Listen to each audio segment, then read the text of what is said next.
kulimira naye ensobi gy'otakolanga era kino kankibagambe baganda bange ne bannyinaze mwewalenga nnyo okugula ettaka ne muteekamu abantu nti bagira balimiramu.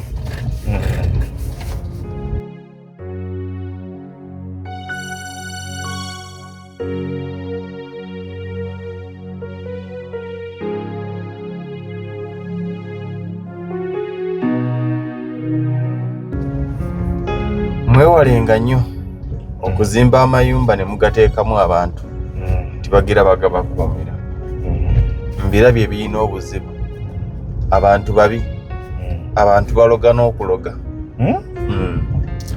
Ng'ekimukuloza mbadde ngira kubanga ennyumba eno tewali agibeeramu. Muganda wange nkukakasa tolina lwojja kuddamu gibeeramu.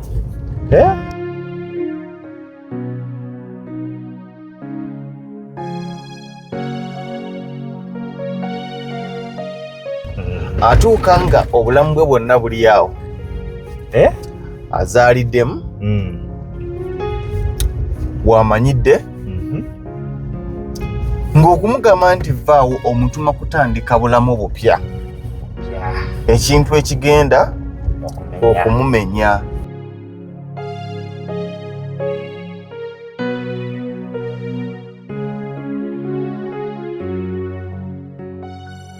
Kati ye kyakola ebiseera ebisinga n'atunuulira famire ye n'abuuza kati mbatwalewa ng'amazima kubanga bwonna obwongo yabuteeka awo.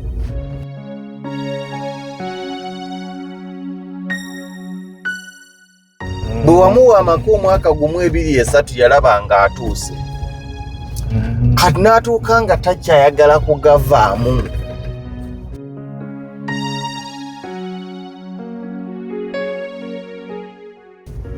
Kati bw'otuuka ogakozesa anti we wabeera olutalo badde nzize anti amaka gano ngenda gira nkomyewo. Oluusi omaliriza lwe lukutta oluki olumbe ewange mwayo kalenti nagira omaliriza lwe lukutta kandyeko emmere yange ebadde ku kibanja nti kanku byonna kankuwe ssente byebyo bano baalinda emmere ekule linde emmere ekole. Abakiinamu experience bajja tubuulira kubanga abamu balabyeko n'abafa.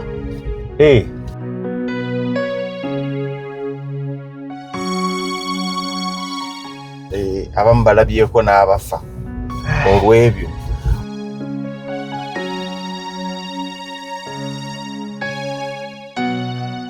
Omuntu wamuwa okukuuma ewantu oba nnyumba oba ki obulamu bwe bwonna n'abuzimbira awo.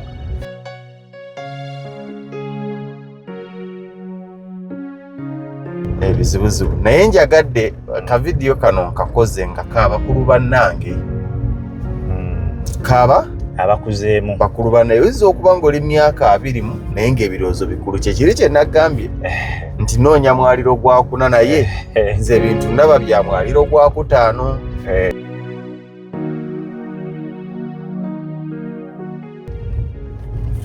Si byangu muganda wange.